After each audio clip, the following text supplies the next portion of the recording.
You're watching Camnet TV, not just another channel. Welcome to our news. The headlines. Police cage the lioness at Woodlands police station. 29 political aspirants caught with fake grade 12 certificates by ECZ as it announces plans for pupils to begin using cell phones to write exams. MUTATI discourages church politics among politicians.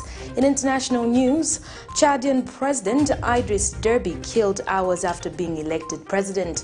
And in sports news, UEFA blasts disgraceful Super League plan as backlash grows. For the details, join me shortly after this break. 2021 has been described as a highly politically charged year. This is because every 5 years the country goes to the polls, and that 5 years elapses. With only a few months remaining down to the ballot, the battlefield to appear on the ballot is becoming fertile. A lot of people are expressing interest of appearing on the ballot. In all this, our interest is to put the duty bearers, the leaders, and those aspiring to task by asking the relevant questions. If you're an aspiring candidate, be it councillor, mayor, or member of parliament, get in touch with us to get yourself on the verdict. We go beyond speculation in dealing with policy and governance issues. The right questions are asked to help you make a verdict. For more details, you can call us on 0962 965883, 0979 753010, or email us info@camnettvafrica.com. Terms and conditions apply. Join us on Camnet TV every Monday, Tuesday, Thursday, and Friday at 17:45 hours on a new program dubbed The Verdict.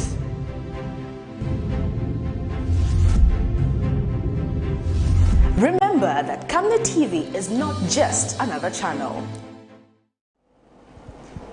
With the details, my name is Liseli Kanyanga Muvanga. While some Zambians have remained skeptical about taking the COVID-19 vaccine following reports of blood clotting in other countries, some cabinet ministers and other prominent citizens have continued to receive the jab. On Tuesday, 3 cabinet ministers, namely Luapula Province Minister Nixon Chilangwa, Energy Minister Matthew Nkoa, and Chiefs and Traditional Affairs Minister Lawrence Sichalwe, emulated Health Minister Jonas Chanda and others in receiving the vaccine. So far, 1,277 people have been vaccinated in the last 24 hours, bringing the total figure to 3,391. And Dr. Chanda has disclosed that the country has recorded 100 new COVID-19 cases out of the 6,204 tests conducted in the last 24 hours. More in this report. Others have been expressing concern over the safety of the AstraZeneca vaccine. Personally, I'm not going to try to take the vaccine because I'll need sufficient proof to see that I'm not going to have any side effects. Some people have been taking the jab and are encouraging others to follow suit. The purpose for this vaccination is to improve the health and well-being of all of Zambia.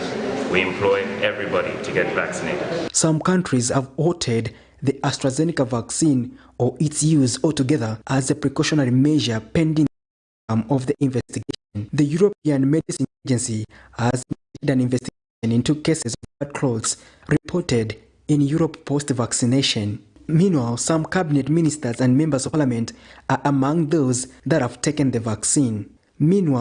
Some cabinet ministers and members of parliament are among those that have taken the COVID-19 vaccine. Lusaka Central Member of Parliament Margaret Manakatwe has joined the list of prominent people that have been vaccinated against COVID-19. Mrs. Manakatwe, along with her children this morning, took the COVID-19 vaccination at the University Teaching Hospital, UTH, and urged others to do so. It can only be for your good, for anyone's benefit, really. Commending government with this program that they've allowed us to be able to access the vaccine, I think is fantastic. And I want to say thank you to you, LIONESS, for it's not even painful. It's not even painful. It is quick. And I really want to say thank you and to really congratulate government for such a measure, which is for the benefit of the nation. So thank you so much. Tuesday, Minister of Health Dr. Jonas Chanda was joined by his counterparts, Luapula Province Minister Nixon Chilangwa, Energy Minister Matthew Nkua, and Chiefs and Traditional Affairs Minister Lawrence Sicharwe, who got vaccinated during the routine COVID-19 updates. WhatsApp message, why is there low turnout in Zambia? So I don't know, PS Marama, you're a scientist. You measure low turnout in 3 days, No. Because we launched the national program on Wednesday. So we have only had 3 full days of working, Thursday, Friday, and yesterday, Monday. Now in 3 days, if you can have 3,391 people vaccinated in one town, not the whole country, This is just Lusaka, and not the whole Lusaka, UTH, So the demand for vaccines, go to UTH, look at the people who want to be vaccinated. So that myth of low turnout, it's just a fake myth, it doesn't exist. Just like the COVID vaccine myths. So people want vaccines, and you see as the vaccines go to the provinces, a lot of people will go after the vaccines. And what I'm talking about, now we have targeted priority populations. If we were to open it up to the public, we'll take these vaccines to the city bus station, Soweto Market. Young Men Christian Association President Anton Rajan urged young people to get vaccinated. Myself, the acting NGS and the Lusaka chair, we have taken the vaccine and we are here to support, encourage our youth and everyone to support this effort to get vaccine to protect our people. As things stand, the choice to vaccinate or not is yours. Patrick Soko, Camnet News. National Democratic Congress NDC fraction National Chairperson Father Richard Luonde has charged that the COVID-19 Relief Empowerment Fund being dispersed by government through the Ministry of National Guidance and Religious Affairs is politically motivated. Father Luonde has since discouraged churches against getting such funds, saying those issuing them do not mean well. Speaking to Camnet News, Father Luonde says the funds are meant to compel some clergymen to start singing songs of praise for the ruling party ahead of the 12th August polls. He says the preoccupation of men and women of God should be to ensure that the country receives inclusive development that benefits everyone and not only a few, as being witnessed. He says the church should question where the government has gotten the money, considering the fact that it has defaulted on some debts. Recently, government released a 25 million kwacha out of the promised 50 million kwacha COVID empowerment funds for churches. They are receiving from the PF today is not heavy. What they are receiving from PF today is empty. We don't know how this PF has gotten that money when we are defaulting on loans. We don't know where PF has gotten this money when there is so much poverty in the country. Where teachers, retirees, civil servants, council workers are not being paid their dues. Now, how do you get money? And the same congregation or parish you are donating, most of the people there have not been paid their pension for the last 10 years. Council workers have not been paid their salaries for over 10 months. How does now a church receive that money when they have the suffering in their congregations? It is not right. What is right is let the people, the workers in our congregations, be paid. Let the retirees in our congregations get their pensions. Then those in turn will give their offering and tithe to the congregations, which will in turn develop those congregations. Not coming privately, dubiously, where we don't understand where that money is coming from. That money should be transparent in that people realize to say that what is being done is genuine. You can't do that. Honestly, even the person from the street who told him to say, I'll give you that money, you should just use it alone at the expense of that, your family.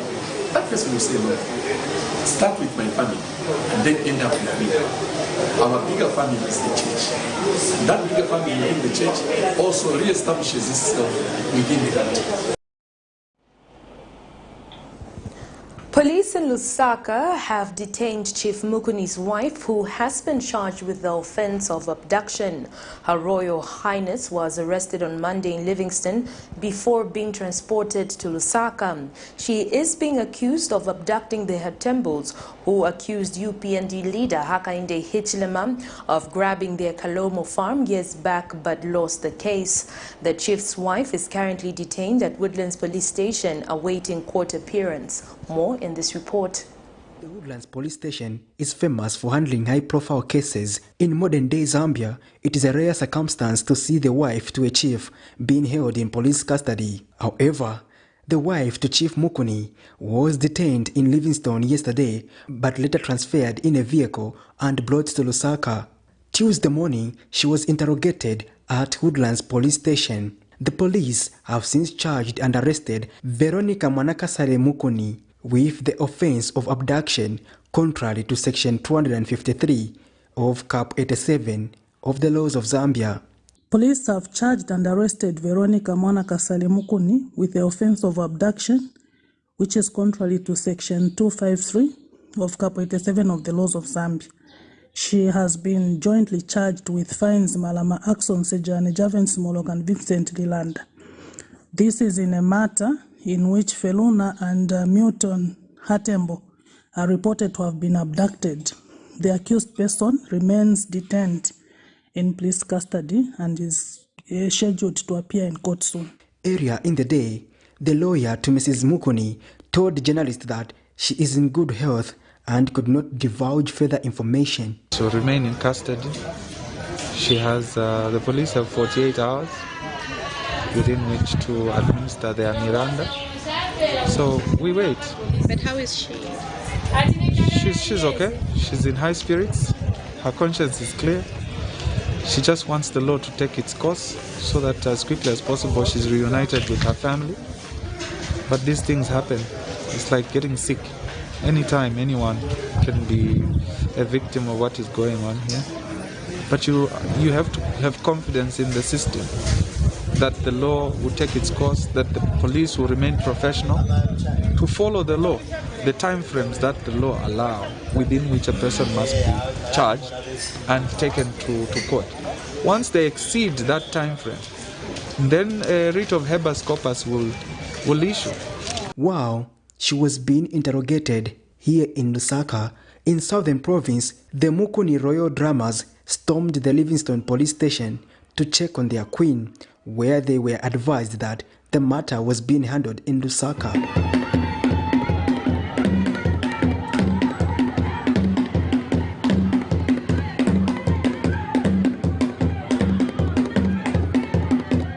Patrick Soko, Camnet News.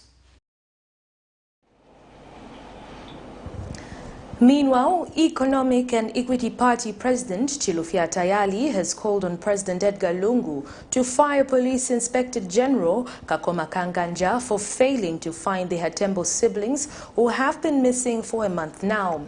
The Hatembos have been at the center of the land saga involving United Party for National Development leader Hakainde Hichilema. Luna Hatembo and Milton Hatembo earlier sued Mr. Hichilema for allegedly dubiously buying their farm in Kalomo district but lost the case. They then vowed not to pursue the case further despite external forces urging them to do so. Mr. Tayali claims that he reported the matter to the Anti-Corruption Commission ACC, but nothing has been done to investigate the matter further. He says the police under the leadership of Kanganja have failed to work as they should. The opposition leader says the Hatembo siblings are humans like any other, hence the need to tell the nation about their whereabouts. In November last year, I reported the case of pecuniary advantage to the Anti-Corruption Commission. And this was related to how the names of Kalomo Farm number 1924 were changed from Samson Siatembo to Mr. Hakainde Hichilema. Remember that this farm was mortgaged to Lima Bank. Lima Bank, which was a public bank, and it was liquidated by Grant Thornton. Grant Thornton, where Mr. Hakainde Hichilema used to work as a senior manager. And today he has this farm. How come? And this is what we want to understand, and this is what I want to report to the Anti-Corruption Commission. And I want, update from the Anti-Corruption Commission. I'm getting frustrated that up to now, there don't seem to be, something coming out of the Anti-Corruption Commission. Because as far as I'm concerned, this case is very straightforward. Apart calling upon the Anti-Corruption Commission to move in and, give us an update. Then the police as well. There is a case of forgery, which they warned and cautioned Mr. Hakainde Hichilema, and up to today, nothing has happened. Why is that a forgery case on ice? Why have they not acted on Mr. Hakainde Hichilema? Is it the DPP holding on to that docket? Because we must see movement. We must see movement. Mr. Hakainde Hichilema must go to court. Are they scared of him? Apart from that, they are Tembo missing. We expect the police to find them. Why has the police failed to find the hard Tembos? Why have they failed? Bakakoma Kanganja, he's on a 6 months performance contract, which started at the beginning of this year. This is May. We don't expect Bakakoma Kanganja to have his contract renewed because he has failed to restore public confidence. And we are calling upon President Edgar Lungu to fire Bakakoma Kanganja.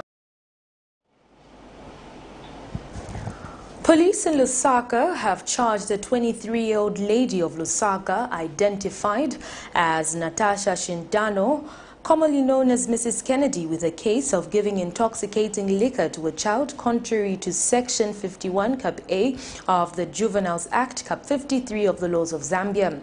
Police spokesperson Esther Katongo says the arrest was made after a video went viral on social media platforms in which the woman was seen giving the seemed liquor to the child.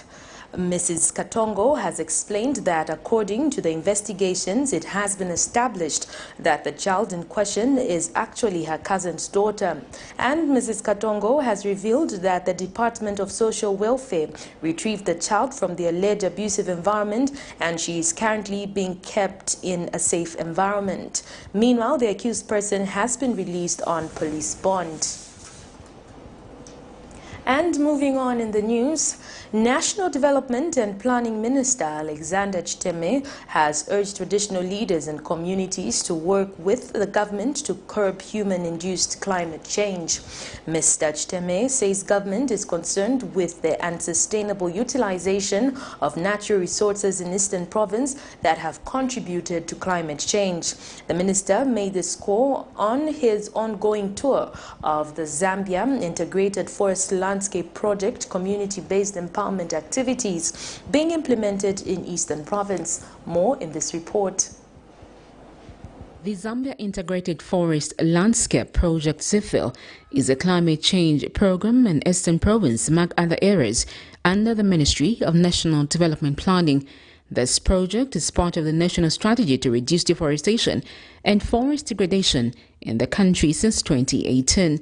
In this project, at least over 200,000 persons, of which about 30% of the beneficiaries are female. Minister in charge of national planning, Alexander Chiteme, is in Eastern Province to check on the projects and the ZIFL. And let me begin by telling you that you people are actually very, very lucky. Because if we go to other areas where at this stage there was no intervention, people have begun to move away from their original homes. People are migrating, going towards the north, because there is no land for people and animals as well. There is no land, there's no grass for animals to graze. The rivers and rains are gone. In some parts of this country we have floods, droughts, and everything else that we didn't experience before. And these problems are man-made by you and me.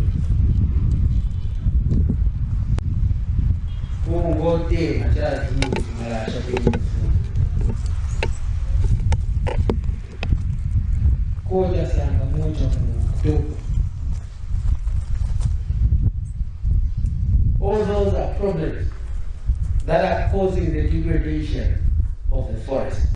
During his tour, the minister also handed over the forest user rights of Malambala and Banki community forest management groups that are beneficiaries of CIFIL in Chief Madzimawe. Mr. Chitame also commended Chief Madzimawe of the Ngoni people for his leadership in forest management and protection, as well as his commitment to sustainable development. I came to give because today we are going to see policy being made by His Excellency the President being turned into action.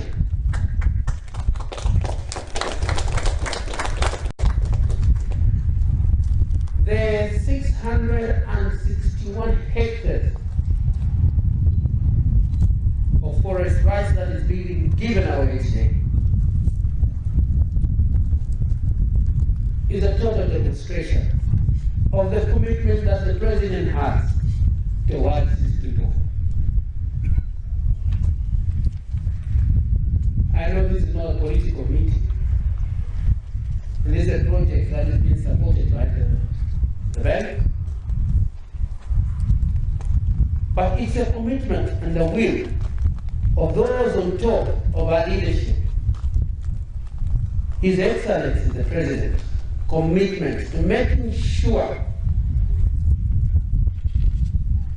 that we are protected from climate change. Sharon Kalimula, Camnet News.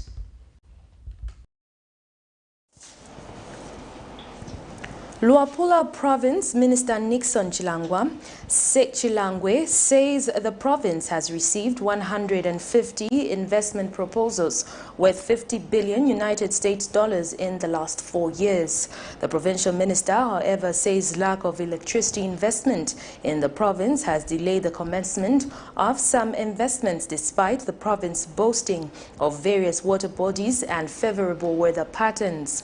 And Energy Minister Matthew Nkua says the Luapula Energy Expo, scheduled for the 26th to the 30th of April 2021, will raise awareness on the energy investment opportunities in the province. He says stakeholders should take advantage of the opportunity to harness the energy sector investment opportunity in the province to open windows of other investments. You are aware that in 2017 we held a very successful expo and investment conference from the 28th to the 31st of July of 2017. Arising from that conference and that expo, Luapula has received in excess of 150 investment inquiries. And out of those 150 inquiries, some are from across the borders for internationals, some are from local investors, and some are from individuals. And this story has continued going on and on. So many investment inquiries that we have been receiving for the last 4 years. It has become very apparent that what is delaying the implementation of these programs is energy. Energy for the investors. They cannot put up factories. They cannot put up large-scale farming projects because we do not have industrial energy. At the conference, we expect one, awareness campaigns, participation of various players in this sector through exhibitions. Two, dissemination of information through various communication materials such as brochures, PowerPoint presentations, posters, brochures, branded t-shirts.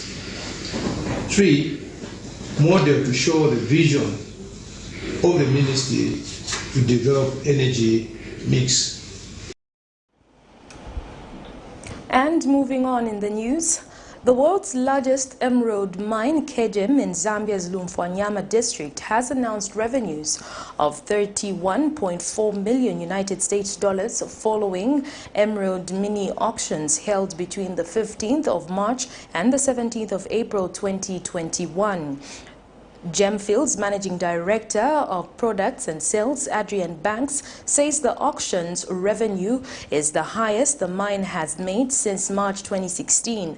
Mr. Banks explains that the results of the recent auction means the mine has already surpassed the aggregate auction revenues achieved in the whole of 2020, which stood at 22.4 million United States dollars. The Managing Director has expressed happiness in the operations at Kegem, which remained suspended for a year till March 2021 as a result of the COVID-19 pandemic, are expected to rise back to full scale by the end of April 2021.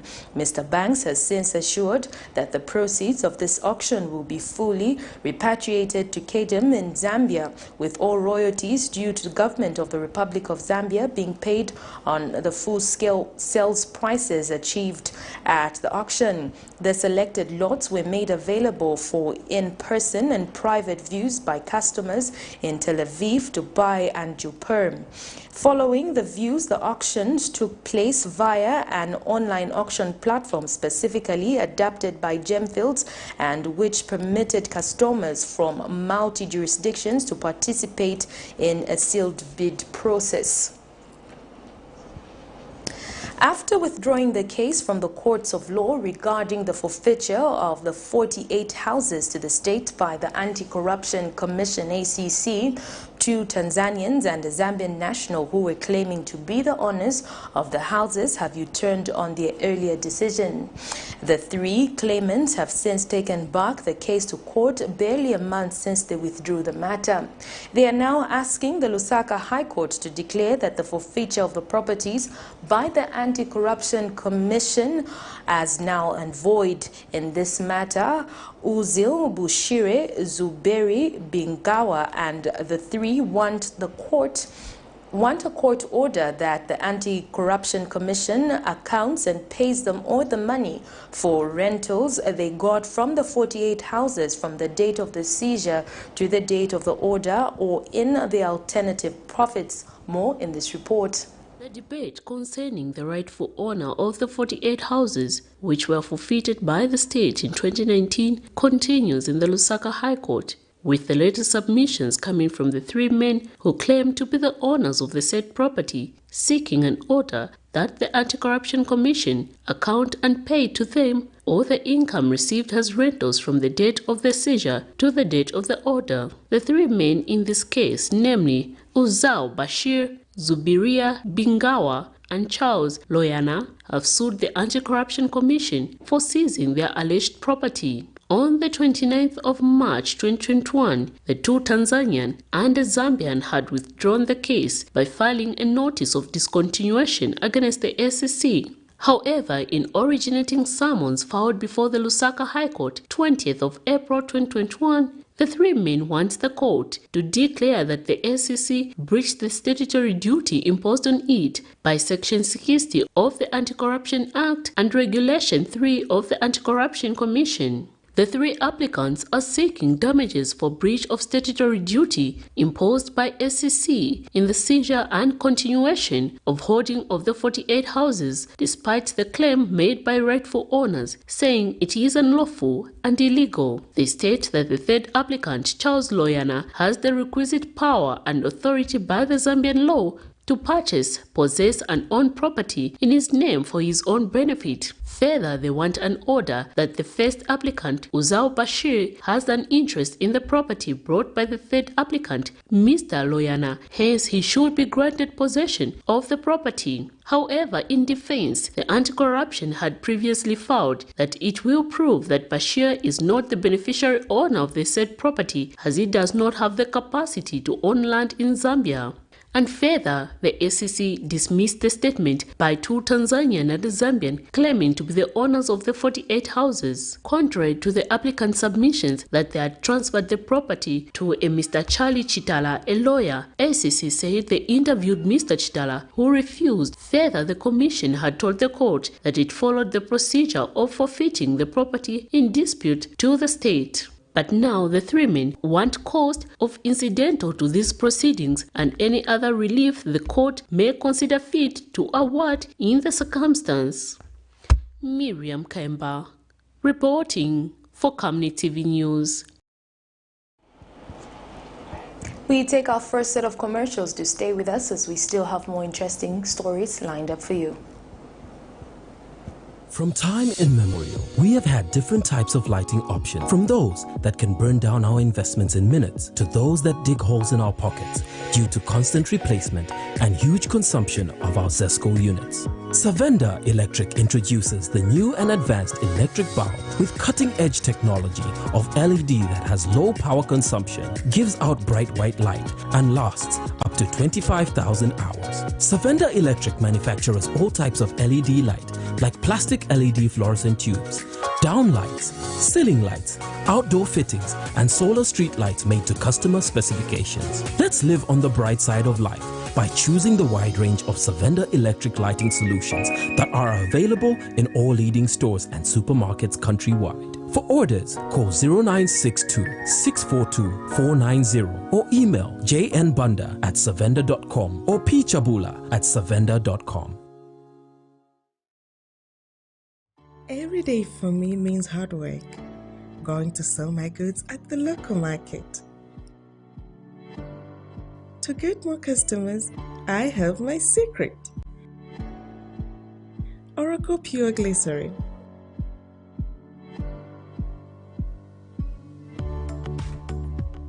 It's soft, smooth, and keeps my skin perfect. And my customers know it. Thank you, Oracle, for my perfect skin. It's your friends. I insist. Your drama. Do you think you can talk about my dad like that? You ain't chat. And intrigue. Are you out for good or what? What do you want? Dare you say that to me, eh? Your heroes. It's your moment with your stories. Made at home for your home. 'Cause great stories start on DSTV.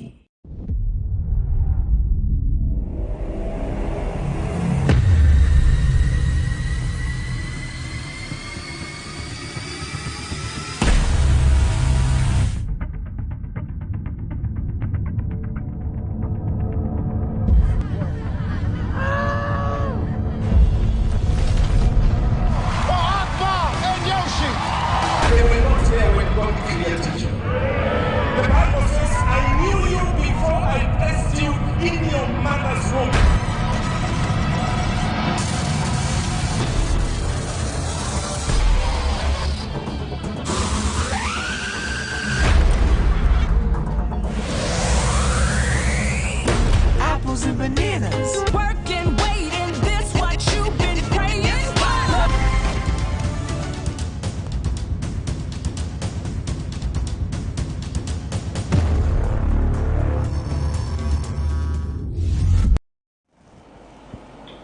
Thank you so much for staying with us. We continue with the news. The Examination Council of Zambia says it has planned to introduce e-examinations in the country by 2023 as part of the cost reduction strategy and response to COVID-19 pandemic. This means that once the plans come into effect, pupils will now be using gadgets such as cell phones and computers to write exams. Examination Council of Zambia Chief Executive Officer Michael Chilala has explained that the e-examinations will take into consideration pupils living in rural areas who are not privileged with modern electronics like those in towns. And Mr. Chilala has revealed that arising from the verification and confirmation of qualifications done mainly for those aspiring for political leadership, 29 forged certificates have been detected and investigations have been instituted against the offenders whose names have been withheld. Meanwhile, Mr. Chilala has announced that ECZ, working with the Zambia police, have arrested a 33-year-old pastor of Church of God Revelation Pentecostal Church and a 42-year-old Anod Mwachilenga of Mushishi Farm in Dola for being in possession of fake grade 12 certificates.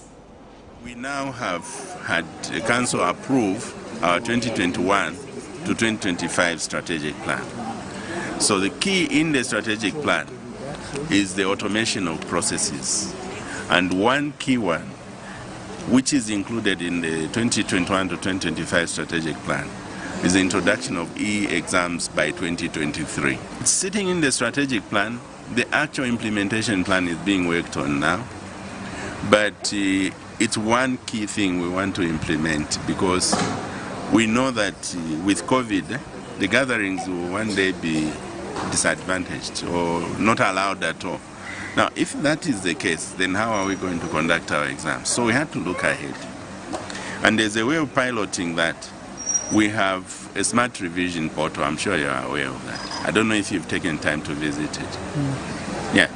So we know that from the multiple choice exams, we have already started something which is being used by the public, and we are monitoring how it is being used, and we know how secure it is, and therefore we can be able to escalate that into the actual, for use for the actual exam.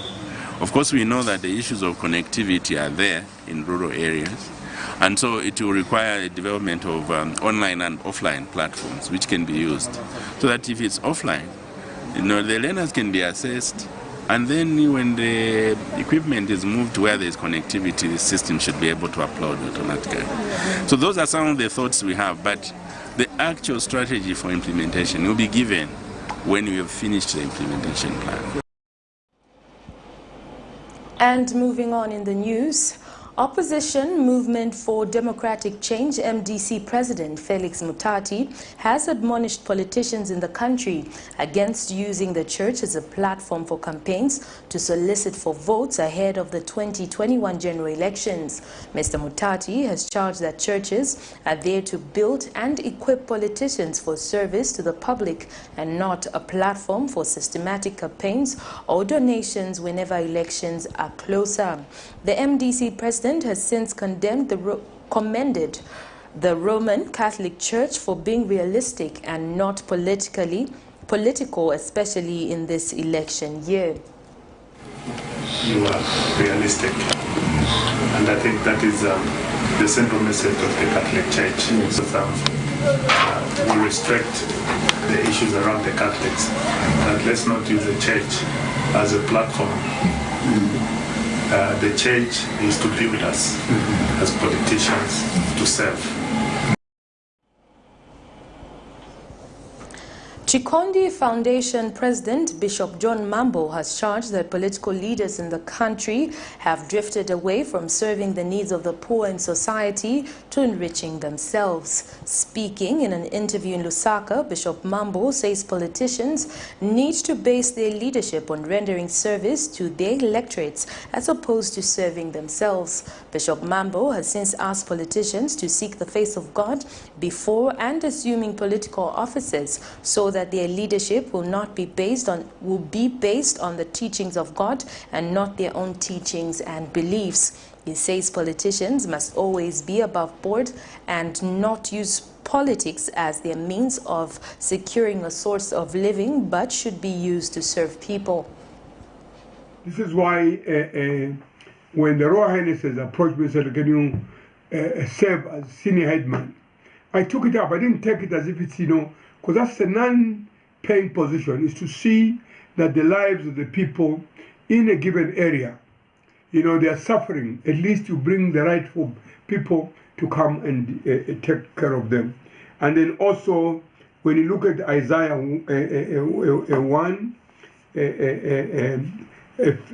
Isaiah 1 and 9, and then if you go to 17, it will read, learn to do good, seek justice, help the oppressed, defend the cause of the orphans, fight for the right of the widows. I think if Zambia, being a Christian nation, declared a Christian nation, we are going to take the Bible as the basis of us running this country, we will have a better country to read on. Government through the Disaster Management and Mitigation Unit, DMMU, has released 15 million kwacha towards the completion of the Simon Mwelwa Lane and city markets in Lusaka. Speaking when he checked on the progress levels of the two markets, DMMU National Coordinator Chanda Kabwe says government wants to see that the two markets are completed in the shortest possible time. Mr. Kabwe says government understands the important role for the informal sector plays in the country's economic growth. He notes that government wants to see that all marketeers who were rather affected when the city market got gutted gets back their trading spaces. Mr. Kawe says so far that Defense forces have done a commendable job and should be emulated by all other local contractors. He added that the state-of-the-art city and Simon Mwelwa markets constructed is a clear indication that Zambians are equal to the task where construction is concerned.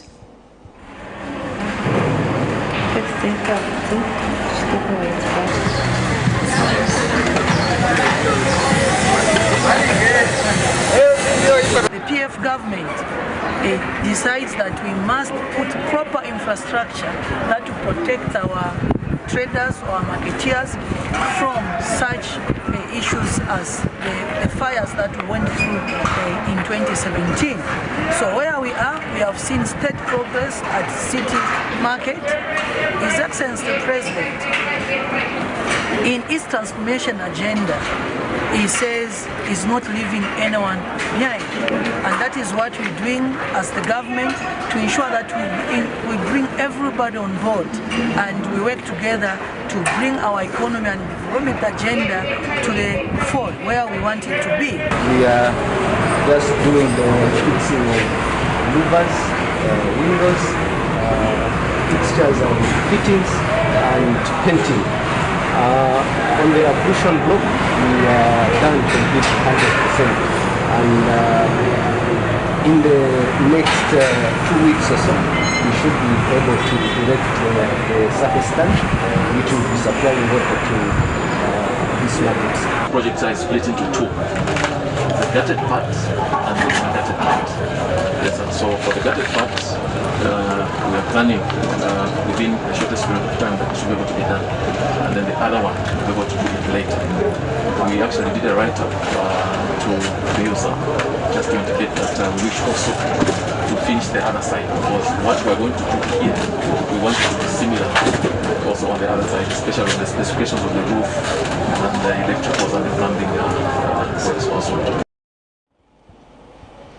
And still in the news, Lusaka Chief Resident Magistrate Lamek Mwale has found Leadership Movement Party President Richard Silumba and 12 of his members with a case to answer in a matter they are accused of being in possession of offensive weapons.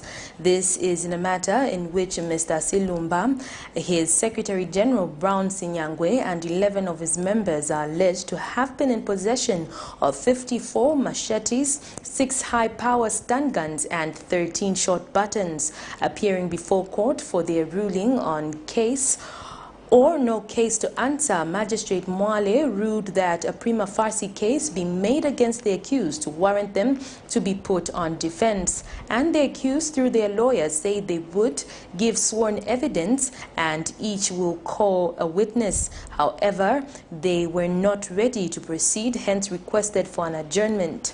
The 13 members of the Leadership Movement Party were arrested on the 14th of October 2019 in Lusaka from information from concerned members of the public that they had spotted some people camping in an uncompleted building in Lusaka's Chalala area. The matter comes up on the 27th of May 2021 for defense. We take another set of commercials. Do stay with us as we still have international and sports news. Don't go away. In this fast-paced era of industrial boom and population growth, there is need to invest in smart ways of managing electricity and water consumption and reducing utility billing costs associated with the postpaid billing system. At Savenda Electronics, we manufacture right here in Zambia different types of high-quality smart electricity and water meters to customer specifications. Savenda Electronics water and electricity meters help you monitor your usage and gives notifications such as low units, tampering, low battery, and many other features. These easy-to-use meters makes it easier to buy units even in these COVID times and top up just from the comfort of your space. Favorable contract terms are available to both electricity and water utilities. For more details, get in touch with us on the following numbers: 0956 580 349 or 0977 498 318. Savenda Electronics, the real deal. Find all the answers on GoTV this weekend. Join the search for Pablo Escobar's millions using the latest technology. Learn new songs while making new friends with Berry and Dolly. And who better to solve all your problems than Judge Judy? GoTV. Love it. 2021 has been described as a highly politically charged year. This is because every 5 years the country goes to the polls, and that 5 years elapses with only a few months remaining down to the ballot. The battlefield to appear on the ballot is becoming fertile. A lot of people are expressing interest of appearing on the ballot. In all this, our interest is to put the duty bearers, the leaders, and those aspiring to task by asking the relevant questions. If you're an aspiring candidate, be it councillor, mayor, or member of parliament, get in touch with us to get yourself on the verdict. We go beyond speculation in dealing with policy and governance issues.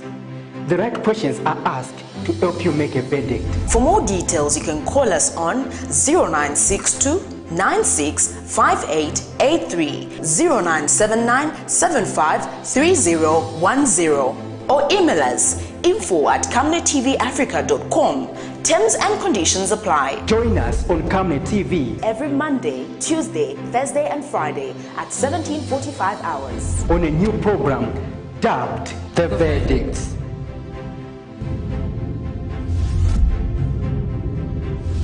Remember that Camnet TV is not just another channel. Thank you so much for staying with us. We continue with the news. In international news, Chad's President Idriss Deby Itno has died on the battlefield after 3 decades in power, the army announced on state television on Tuesday. The rebels that launched the offensive against the regime rejected the transition government led by one of Derby's sons and vowed to pursue the offensive. The stunning announcement came just hours after electoral officials had declared Derby 68th the president. The army said a military council led by the late president's 37-year-old son, Mahamat Idriss Deby Itno, a 4-star general, would replace him. Derby's campaign said on Monday that he was headed to the front lines to join troops battling terrorists. The circumstances of Derby's death could not be independently confirmed due to the remote location. It was not known why the president would have visited the area or participated in ongoing clashes with the rebels who opposed his rule. Rebels based across the northern frontier in Libya attacked a border post on election day and then advanced hundreds of kilometers south across the desert. Army in Chad says President Idriss Deby has died from injuries sustained in fighting at the front line. Now, Chad's army is currently combating rebel forces. They have launched an assault on the capital in N'Djamena. President Deby was expected to win a 6th term in office following elections on April the 11th. That would have extended his 30 years in power. Opposition leaders had boycotted the election, and what we know is that Mr. Deby's campaign manager said the president would like to have been in the capital celebrating his supporters, but instead he went to see his troops who are engaged in fighting the rebels and fighting the insurgents. And what we are now hearing is that he has been killed. He has sustained some injuries on the front line and has died. And that is coming to us from the military in Chad. So the long-term leader of the country, Idriss Deby, has died outside N'Djamena, the capital. He had been on track for a 6th consecutive term in office. 30 years he has been in power, but we are now hearing that he has been killed because Chad's army is fighting rebel forces outside N'Djamena. So these are the details that we have coming into us right now.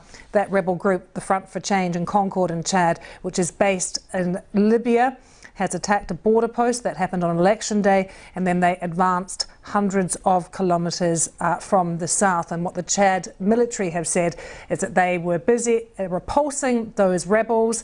They killed, they said, 300 rebels on the weekend. That is not a figure we can verify, but instead of celebrating in the capital, the president went to see the troops, and we now understand that he has been killed. So we are getting more details, trying to confirm some of what we are hearing from Chad, and we will bring you more of that just as soon as we get it. But the army in Chad saying President Idriss Deby, who has been in power for 30 years in Chad, has been killed on the front line.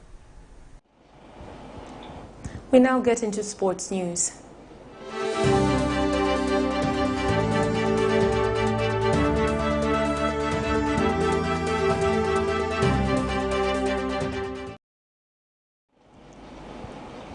And in sports news, the European football's governing body, UEFA, says plans for a rival Super League are disgraceful and self-serving proposal after 12 of Europe's top football clubs announced their intention to join the alternative championship. UEFA President Alexander Safarin said the clubs and players concerned could be banned from all of its competitions. The U.S. investment bank JP Morgan is financing the new league.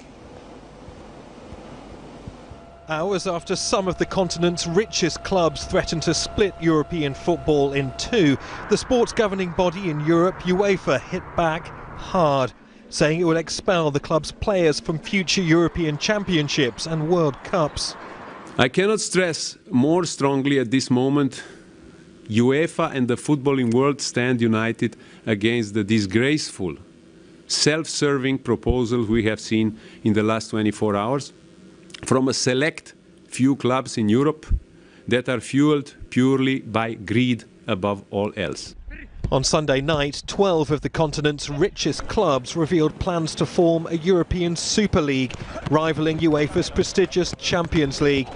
Barcelona, Real Madrid and Atletico have agreed to join in Spain. In Italy, both AC and Inter Milan have signed up alongside Juventus, and 6 clubs from England's Premier League also want to join: Manchester United, City, Liverpool, Chelsea, Arsenal and Tottenham. The managers of the teams have been dodging awkward questions. Let's be honest, I'm an employee of this club and I trust this club, and my job is very clear, so I'm maybe not the right person to ask. I'm just a manager, and I'm prepared to coach my players under any circumstances.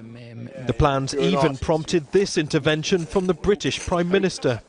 We're going to look at everything that we can do with the football authorities to make sure that this doesn't go ahead in the way that it's currently being proposed.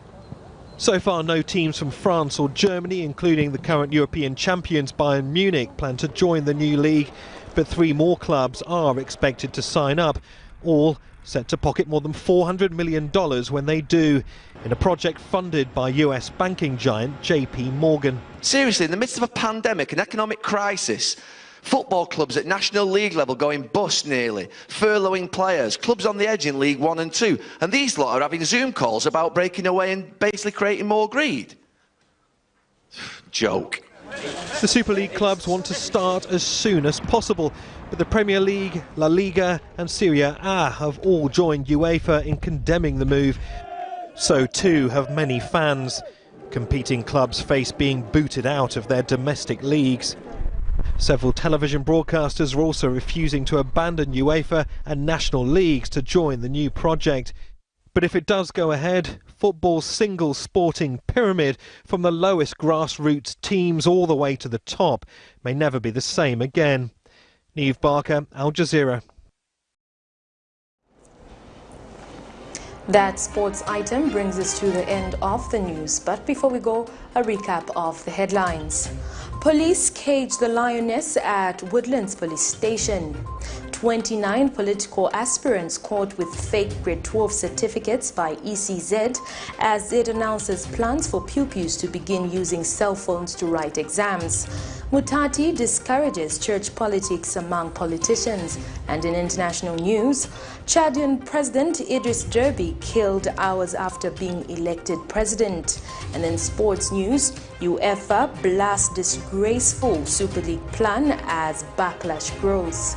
We now look at the Camnet verse of the day, which is coming from the book of Psalms 23, verse 1 to 2, and it reads, "The Lord is my shepherd, there is nothing I lack. He lets me lie down in green pastures. He leads me besides quiet waters." On behalf of the entire news production crew and myself, Liseli Kanyanga Mubanga, thank you so much for watching Camnet TV News on Camnet TV, not just another channel.